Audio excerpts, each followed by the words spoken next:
In a recent 4.0.2 PTU All Waves patch, we found what is suspected to be the Triggerfish event, and me and Toast gave it a look-see to see how it is. That is actually Star Citizen in Arena Commander. That is what you're looking at right here. This is legitimate. It's like RC craft inside. You're controlling as like small Star Citizens inside this environment. It's a little clunky. The physics are a little weird, goes without saying, and the cameras are a little strange, but it's a heck of a lot of fun. If you go searching in Arena Commander under Free Flight, you might find it yourself. That's as far as I'm going to show you. But this was in there, and we're having a good old time with a MediPen, and this is the Connie Phoenix Emerald, and it gave me a chance to kind of talk about what I'm looking forward to and some of the things I'm watching out at for 2025 coming in with some of the latest updates. So thank you to my long-term subscribers for sticking around. Please consider subscribing if you haven't already. So this environment is an easy hab, which is a very recognizable and familiar place for many backers. Over the years, we've gotten to know what R&R can offer, and I'm not talking about the pirates over in Pyro. I'm talking about our good friends who set up the space station rest stops all over Stanton. And I would say that what you can note that there's a little bit of a clipping issue, and a collider is for the table itself is too high compared to the physical item, but it still works fine. You can still land on it, and you can go inside these buildings, including full FPS map right in front of you there. And one of the things that I really want to drive home here is there's a few different events that start out the year that are smaller, but there's a lot of environmental like kind of setting the tempo for the year. Let me phrase it that way. Like, for example, your Carmore 2955, so the Valentine's Day in-game, has been released with the Heartseeker being freed up to be used on practically every Hornet that's an MK, that's a Mark II, and that is a wonderful change since last year. This is something many backers have asked for in the past, and not just that, the kit itself strangely is at a reasonable price point, and that's what's really interesting to me. For 25 USD as a war bond, or 30 USD credit before tax, of course, you have the Heartseeker paint, you have a dual Gatling ball turret, the TMSB-5, and its velocity on that ball turret, in case you're wondering, is rather slow. Hopefully it'll be buffed slightly, but its amount of damage potential is pretty dang good. And if you bought an in-game Hornet, or you just want to get a jump start, or you just really like the Heartseeker, it's a nice combination. It make the Hornet look very nice. The Super Hornets have a really defined nose with the new design on the Super Hornet Mark II with the Heartseeker added. But the traditional Hornet F7C, for example, can really see a nice buff by using that turret and that nice paint job. So it is very welcome. It makes it truly look unique. It is a limited item in a way. It's a seasonal item, so let's call it that. So it does give you a little bit of a nod, especially if you're newer to the community. Also, it comes with a full set of armor. It comes with the Fate set, so it's based on the Arden SL. It is the Arden SL, and it's the Coromore edition, so it's in a unique version.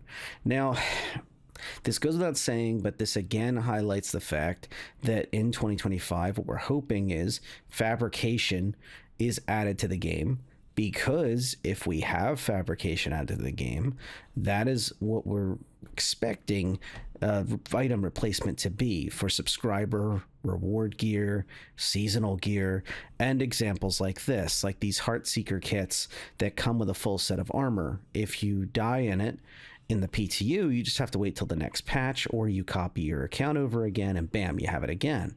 However, you can note these air pocket problems. Again, this is thrown together probably for Triggerfish, which is on April 1st. It's April Fool's in game. So that's an example of why it's a quick environment just for fun, and it's unique. Anyway, back to the armors. But in the live server, having your armor take all the way to the next live set of patches to restore them is a big problem. That's very frustrating for backers, especially for people that don't have tons of different kits. I think a lot of us older backers forget that they don't have socked away years and years of Luminalia rewards and purchase sets from Citizen Con and all these other different items. And we didn't have it that much cheaper back in the early days, because you just had to buy the armor pieces one by one in Voyager Direct, and the translation of the price didn't really wasn't very, very economical. But that doesn't mean we didn't have a lot of opportunities to have a bunch of stuff that we've earned over the years and purchased and everything else. And it's a little less it stings a little less when you die in this rare gear and you can't recover the body, you can't get the gear back, because of the ability to just slap on a different set, another set, whatever. In the case of this is a good example of somebody plinks down 25 real world dollars. They have their Hornet they're running around in because they love their Hornet. Maybe it's a Super Hornet, because that's a good example of something they can roll with their friends, family, and such that only occasionally play and don't want to pilot. And then they die in it with that full set of nice armor on, and then they can't recover the armor but can recover the ship. That's kind of frustrating. So with the fabrication push, I'd like to see it to be able to be replaced, and we'll see if that actually happens. One of the latest ships, the Misfortune, has dual fabricators, and you can see that it can produce many different things, just like your Vulture, the Drake Vulture. And I think that we're going to see more fabricators in the future, as well as because on the 2025 ship list includes the CNOU Pioneer. So the Consolidated Outland Pioneer that got rebuilt is on that ship list, as is the Drake Ironclad. Now, those who remember, the Drake Ironclad has two variants, the Drake Ironclad and your Drake Ironclad Assault.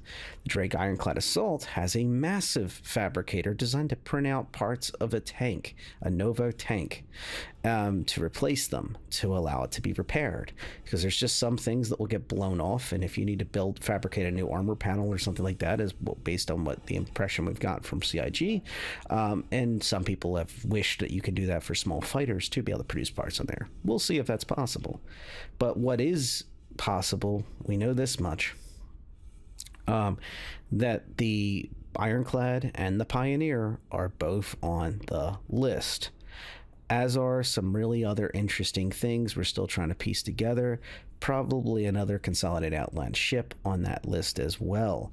So and that goes without saying, on the other end of the scale, you have your Argo CSV, and the CSV has its variant that can do construction, and hopefully we will see larger construction vehicles as well, like the MCV, most likely from Argo.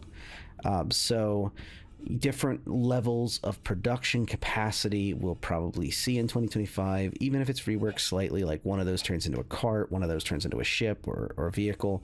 That's fine. But the important thing is these are in. Production of different types is in, and that's, to me, a major boost to industrials. I'm not going to take a shot at haulers, but I am going to say that hauling is not everything. And right now, what we kind of see is it's very difficult to kind of have a symbiotic thing between mining or salvaging and then hauling and everybody making some cred. Right now, it kind of feels like the easiest thing to do is just go do your your mining and salvaging, and then just haul back with the ship you're in to go cash out or store at a station, and then go back out and do it again. So there's, I feel like construction is like, and fabrication and whatever word you want to use is the missing link here. I feel like this this next layer of complexity is important. And also because of outpost construction, it will be that much more pertinent, especially if you're in like a remote place, like say some random Moon and Pyro, where you really don't want to keep going back and forth to the station every 20 minutes, hour, whatever. You'd want to like set yourself off and stay low the heck key, do and fabricate parts, mining equipment, everything else directly at a small out of the way throwaway outpost on some moon, with one of these type of equipment, with the CSV, with the MCV, with the Starlancer TAC even, which is also on the list for 2025. It's a tall order. I don't know if CIG is going to give us a revised estimate, hopefully halfway through the year. We have seen them update roadmaps and such, dragging their feet a little bit and then finally admitting, look, we had to change things. I wouldn't be shocked if we see something like that. If we see the Pioneer rollout in late 2025, I'd be ecstatic and shocked. I'm not quite sure how the heck they're going to have a capital class ship like that can just pump out and build vehicles and ships and construct the largest classes of outposts. Even if outposts aren't fully in, it's still a considerable thing. Yes, it got reworked to be simplified, to be the drone tech and the rooms that close the door and you don't see what happens, and then it just opens back up and bam, there's the production. We've seen that in the preview during CitizenCon, but it really makes me nervous. Another thing that we're seeing is this is now drifting into rumor mill, is that there looks like there's going to be new flight suits, including a Star Kitten one, which will make some people cringe and some people smile, and that's fine. Weird and wonderful is always a good thing, but most of the suits that the rumor mill are showing is based on racing, Origin, Mirai, and the cup itself, the Murray Cup. And at least based on the rumors I've seen, and the logos we know of Mirai and Origin, Mirai and Origin in general are going to be wonderful as I hit the collider of the light on the top of the Easy Hab, taking out another poor engine on this Connie Phoenix. Anyway, what we need to think about is what are these suits for? And the suits are for G-forces and other performance increases on smaller ships, and well, any ship, but in smaller ships in particular, they will greatly benefit. Now, CIG during CitizenCon showed racing suits / flight suits. Then they went into light, medium, heavy armors, and they literally said that if you're like, the traditional person who's in a medium or heavy armor is not going to be able to sit in the pilot seat and have full performance. In the past, they tried to say you won't even be able to sit in the pilot seat, and they might go back to that. But it seems like what they're going to do is kind of gently roll this out, and based on if they're rolling out a bunch of different flight suits for performance, probably on the smaller end of ships, those who are wielding these suits will have at least a reasonable bonus to their flight performance and have the advantage in combat until they, of course, hop out of the seat. Like, for example, on FPS missions. And I want to credit some of the folks, the regulars on Pipeline Discord, because we were kind of chatting about this, and it got us kind of thinking about, like, if the suits are rolled out, which they've promised, when they finally are, how is that transition going to look? And a lot of people pointed out that, a few people pointed out that there was FPS situations where you go in, you suppress the enemy, and then you have to hop out of the seat and go do something. Or you might decide to go roll a bunker mission or something, even though you don't have medical, you just decide it's time to try something. By the way, changing topics slightly, as a kid, I had a Dreamcast, and one of my only games for it, I only had 2 games for it, especially before the system was canceled, and I got a few more off a random sale on eBay. years later, was Revolt, Hydro Thunder and Revolt, and aside from the demo disc, and this reminded me heavily of Revolt. I had that flashback moment where I had memories I completely forgot about, and the whole song from the main menu started playing in my head when I was jumping into this Lynx and attempting to do something silly. Ground vehicles are it's actually a great topic. Ground vehicles are another thing I want to see progress on. I think that medium class ground vehicles and above need to have basic emergency thrusters, a lot like a traditional suits in the game have. Like when you slap on just even light armor, you can slightly EVA and scroll wheel to go faster, which that might get nerfed over time because you're not in the right kind of suit for that. But I think ground vehicles deserve to at least have some very basic reaction thrust, especially when we get to moons with extremely low gravity and ground vehicles are still going to be used. Imagine if you accidentally rolled off of a canyon or something else like that on the ground and this happens. Instead of just falling down, then you can drive around and try to find a way to climb back up. You're literally stuck, because there's absolutely no energy other than the original energy that you did until you hit something. You can't recover.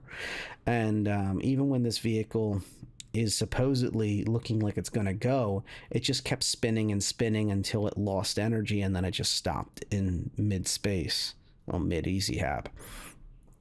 And again, ground vehicles are already weak compared to the flight craft, and even anti-air vehicles really are weak. Giving them some basic reaction thrusters that maybe only have a tiny bit of fuel in them would be a smart way to kind of give them a little bit more utility, again, on those environments that are extremely low gravity. That we will see in the future, and some of which we already have these weird gravities in. So yeah, just a small note. And even in these fun environments, you kind of get some experiences, and you decide, you kind of see some of the flaws in the system.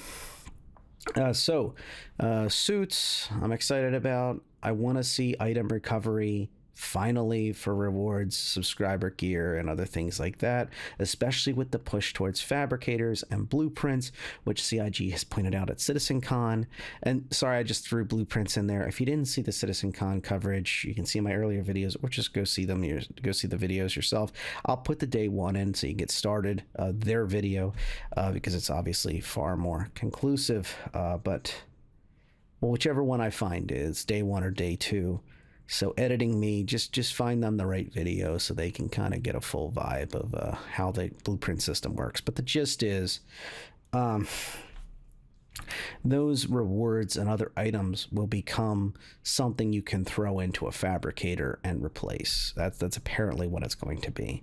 Now, before the comment section lights up, in the past, CIG suggested having rewards kiosks. I'm not sure if those will happen or not. It seems like you will simply earn the blueprints because that's how they're doing in-game bonuses.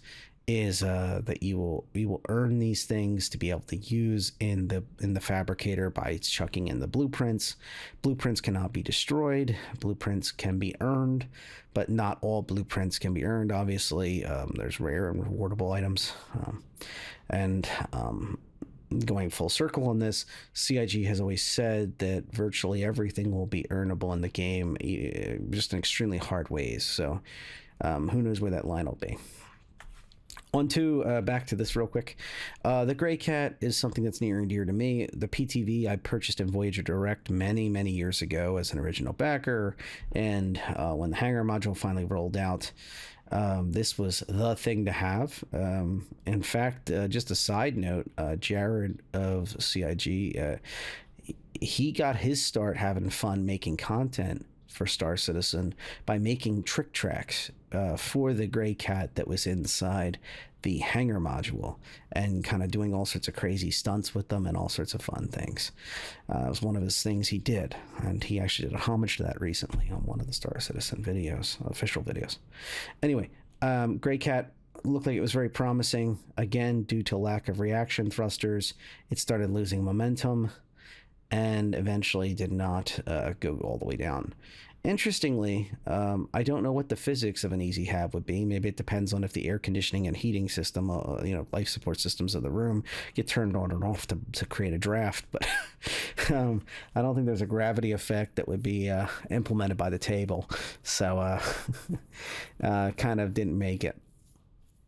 Again, reminded me heavily of Revolt. And it was funny to see the Greycat's paint job kind of matches these outdoor habitation facilities and such for PlanetSide.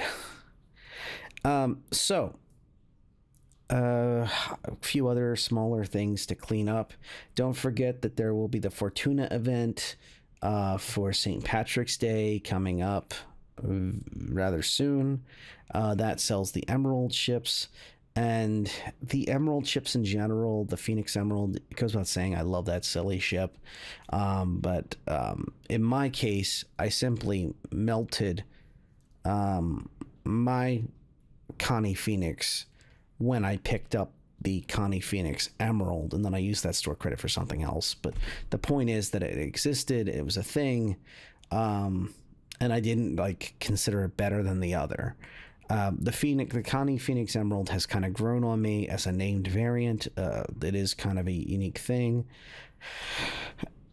I think it's a great little event, and if you're looking for when the Back to the Korma, if you're looking for the Heartseeker Mark I, when that's going to be for sale, it may be at the next big ship sale. Although I have no idea if they're going to push that or not. It seems like the Mark I ships they're trying to phase out for obvious reasons. They just don't have the same kind of damage potential, and they are not as polished as the Mark IIs. And the Mark IIs are really lookers on the ships, especially the Hornets. They're a classic example of that, and I think other ships are going to get that treatment. Maybe not this year, but in the future. So it's going to be a wild year. I think if the Ironclads make it out the door, that to me is a sign of how aggressive this year is going to be. I wouldn't be shocked to see the Argo CSV fabrication unit, the C's, the FM, the CV being fully realizing the CSV's series. So we have the hauler already, and then we have the fabricator, and probably the Argo MCV if that makes it. I wouldn't be shocked to see the Ironclad itself. Goes without saying, but a ship like the Ironclad would be a wonderful way to kind of introduce people to construction. It's that kind of ship that can carry multiple ground vehicles, and not just fabrication vehicles you want, but you want vehicles that can do things like the ROCs can. And speaking of the ROCs recently got their pods on the back removable in the latest PTU patches. So that's a sign of how they're going to be able to work. So if you can purchase multiple new pods in the future or make them and then be able to hot swap them, that would be really interesting. Having a group of say 2, maybe even 3 ROCs in a critical location, like a nice cave mine full of resources that is big enough to fit the ROCs, or just a valley or something like that, and then an outpost nearby with a mini refinery, and they can just simply roll back and forth and just print resources, and then that prints you the money or allows you to build a bigger outpost. That would be really, really useful, and you could slap all that in an Ironclad, deliver it there, and then next week you all roll out for the next weekend warrior adventure to go pump out another location, or in a few weeks when it's all used up, you can just move with the Ironclad. I think that would work well. It's not the only ship. Of course, the Herc series is another good example for that, but I think the Ironclads will be really fun, and people like the new shiny. It's a neat ship. It's a great outpost that's not an outpost type ship with all the gear it has on board and weaponry. I'm not fond of its pilot situation, its cockpit, so to speak. For such a large ship, it really should be in the middle, but other than that, it seems like a great ship. it's going to be a weird year. We've already seen the Hornet Tracker and the Hornet Ghost come out. We've already seen the MediPen. We've seen the Guardian and the Guardian QI roll out, the Misk Fortune. So, you know, looking at the last year and into this year, it's pretty easy to kind of see that they are on a roll. I know sometimes it doesn't feel like that, but I think that the tempo will be dictated by what we see in the next few months. In production that we've seen, the next few months are critical each year to kind of set the tone for the rest of the year as CIG gets back to full speed and really realizes what they're dealing with. Additionally, the patches themselves have been polishing Pyro quite a bit. If you haven't already heard, just one last thing. If you have already done phases 1 and 2 of Saving Stanton, you're good. Phase 3 is just for fun. It's just for extra content, and you could grind out in-game credits with it at UEC. But it is not any more rewards. You just need to knock out phase 1 and 2. So if you haven't knocked out something yet, I would get it done and over with and live.